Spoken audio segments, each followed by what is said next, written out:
I never thought I was going to leave eXp Realty, but some opportunities come knocking that you just can't ignore. Today I'm going to share my personal journey as to why we left eXp Realty and moved over to LPT. You do not want to miss this. So I thought I was at home at eXp Realty. In fact, if you would have asked me before I joined or before I heard about LPT, I probably would have told you something like, yes, I feel like I am at home. And even though I didn't take advantage of eXp to its fullest, I didn't recruit all that much, I didn't use some of their services, it still felt like it was home to me, and I figured if I ever left, it would be to start my own brokerage. That wasn't until I got a phone call from a buddy to tell me about LPT Realty, and I took a good hard look at the models, both theirs and both eXp's and LPT's, and tried to decide which one was best. And there was a very, very clear winner, and I'm going to show you exactly why. There are four main reasons why we decided to leave eXp, and they're all four important. Money, which I will touch on the longest because I want to show you guys the actual difference. So I'm going to break down a couple of different scenarios in why LPT helps you earn or keep so much more of your money. Then there's opportunity, there's reputation, and then of course, mindset. So I'm going to hit all four of those. I'm going to end with mindset because I think that one's super important for the long haul. I would say without a doubt, the number one reason why we ended up leaving eXp was the money. Now, money isn't everything, but we are running a business. And at the end of the day, the model at LPT was better for my real estate agents on my team, and they are for individuals as well, than eXp was. So let's go ahead and talk about it. So some of the fees that you'll have at eXp are $149 sign-up fee and $85 per month. Already, we don't have either one of those at LPT, so check LPT.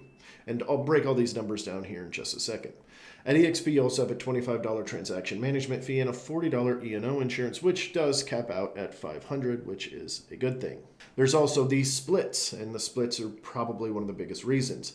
At eXp, if you're a solo agent or any agent that would like to go after the icon agent status, you need to be on a $16,000 split. 80-20, you pay in 20% of your commissions until you pay in $16,000, which would happen right at the $80,000 gross commission income mark.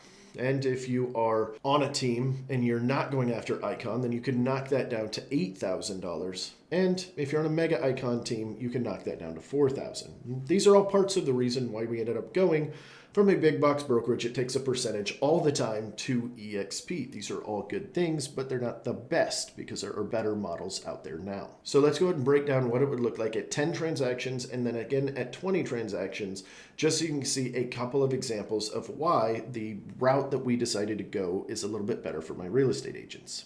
So let's go ahead and start breaking these down right now. But first, I need a little bit of wall space because we're going to run the equations right here. So let's go ahead and give an example of 10 transactions at $8,000 gross commission income, which is the average here in my marketplace. It might be different in yours. So that would be $80,000 of gross commission income, which at eXp Realty would help you completely cap. So your full cap is going to need to be paid of $16,000. And let's say you just came onto eXp, so you've got to pay your one-time entrance fee and then the $85 per month.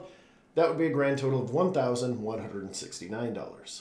Then you've got a $25 per transaction fee. You've got 10 transactions. You've got $250 there. You also have errors and omission insurance, which is $40 per transaction, which would be $400. Now, of course, this one caps out at $500, but we only did 10 transactions, so we're not quite there yet. So that would be a grand total of $80,000 worth of GCI. And forgive me, I've got to look away from my notes.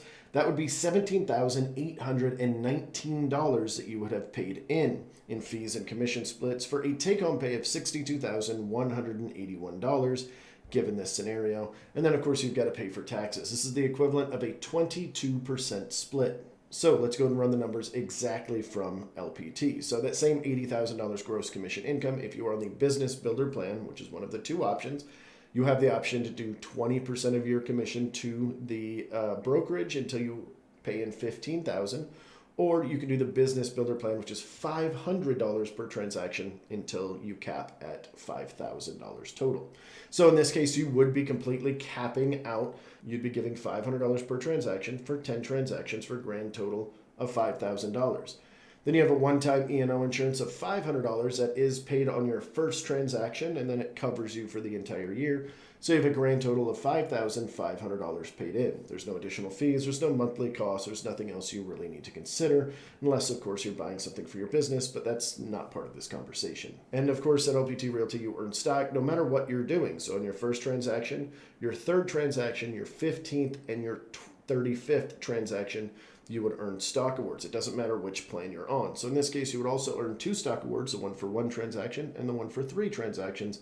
So you'd now also have 200 shares of stock. So $80,000 gross commission starting point, you would be taking home $74,500 plus 200 shares of stock. This is the equivalent of 7% versus the 22% we just looked at with eXp.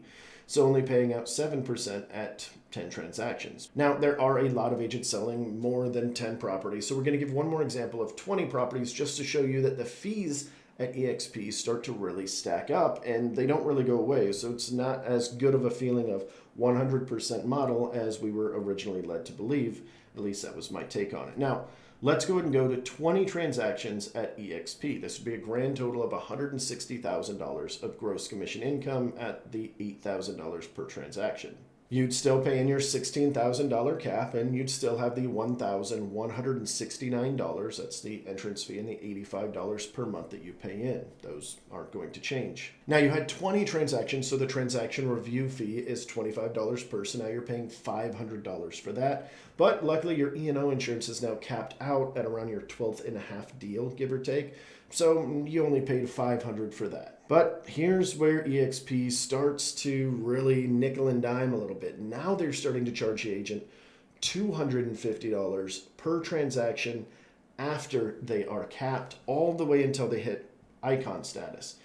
Now, this is great. Once you hit icon status, it does drop, but that's less than 2% of the company. So you have a $250 fee paid by you for every transaction after the 10th until you hit icon. So in this scenario, you would be paying that 10 times, which would be $2,500. So the full breakdown is $160,000 of gross commission income minus $20,669 would leave you with a take-home pay of $139,331.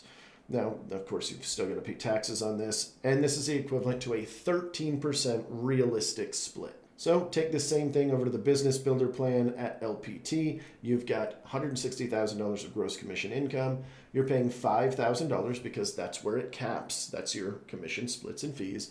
And then you've got the one-time E&O insurance of $500. Now, the big difference between this one and the one at 10 transaction is you've now earned your third badge. The third badge for stock awards. So now you've earned 100 for the first one, 100 for the second one, and then your 15 sale badge is now 1,000 shares. So you now have 1,200 shares in this scenario. So $160,000 minus $5,500 is $154,500 of take-home pay plus 1,200 shares of stock. Not including the stock, this would be essentially a 3.5% realistic split. And I know what you're thinking, that's not that big of a difference. It's $15,000. That's over $1,000 a month. I know a ridiculous amount of agents that could do a lot with $1,000 extra dollars per month. So on a base level, from the sales point, from the money standpoint for my agents, this was definitely a better solution. And this isn't even including the $1,200 worth of stock, which if it went to $10 per se, that would be $12,000 in stock that you would have earned at 20 sales per year. That, well, quite frankly, exceeds the amount of money that you have put into the company. You are making more. You were getting paid to be here at that point. So that was one of the big deciding factors for us. When we swapped over, our average sale per agent was 21. So you can see how this makes a big difference. When I've got 10 agents, each selling 20 properties, making a $15,000 difference to each of them. Then by going to LPT, we've given them a $15,000 raise for every single person. And even though $15,000 might not seem like a lot, if you put it back into your business, that $15,000 could turn into $45,000 pretty easily. And those are using very conservative numbers. Okay, so money was just the first one, but let's go ahead and move the camera back. 1 second.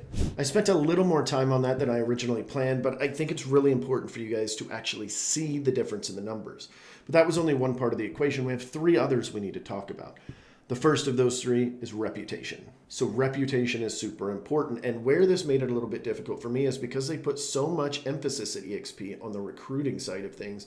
then it made some things a little bit more difficult, such as if I was calling to find out about a property or just a general inquiry for another agent or one of their listings or something like that. Sometimes, it wasn't all the time, about 10 to 20% of the time, they would assume that I am recruiting them. I could hear their tonality and their voice change on the phone, and I've been doing this for quite a while. I've sold about 1,000 homes already, so I know phone prospecting. I know what it sounds like when the prospect changes their tonality, and they weren't even a prospect. I was just trying to find out information, and this would happen more often than I'd like to admit. And then to make it even worse, when I'm trying to recruit for the team and I actually do have an agenda, they have that extra wall that I've got to get past.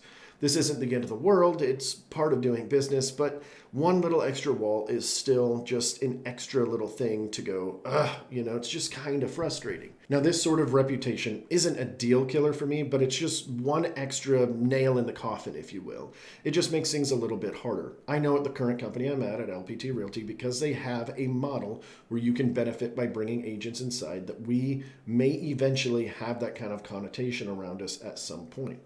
Although I'm not seeing that yet, and I'm very thankful for that. Number 3 on our list is opportunity. I think opportunity is very, very important, and I felt like we weren't getting that at eXp anymore.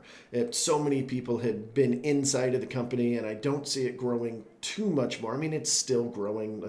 Don't chew me up in the comment section or anything, but I just don't see it being this massive Goliath. Maybe I'm wrong. But the point of it is, a lot of people have already tried eXp. They liked it or they didn't, and then they left. So that opportunity was a little bit lower. And then also the opportunity for revenue share and stock options were a little bit more limited than they are where we're at now.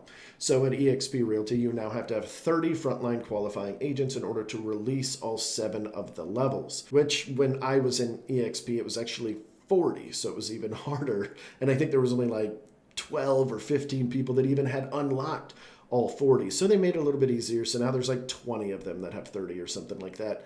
I don't know the exact numbers, but the point is it's a lot harder. At LPT Realty, you only need 15. I imagine at some point they're going to have to bump that up, but I don't know. I'm not really a mathematician with all this stuff. I don't know how the MLM side of things work, but I just imagine that they might have to raise it at some point. But point is, 15 to open up all 7 levels means you've got more opportunity there and more opportunity for somebody you bring on to bring on somebody and for you to earn on that. And then to make matters worse, I've read somewhere that only 12% of people at eXp even have somebody in their downline or even collecting any revenue share of any kind, which means 88% of the company is not. So why are most of the conversations tailored right toward recruiting versus the actual sales of the business? And don't get me wrong, eXp sells a good amount for their agents. It's a strong company for that, but it doesn't feel like to me that they put emphasis on this, and I'll talk about that here in a second. But if 88% of your people are here for sales and 12% are here to build out their downline or what have you,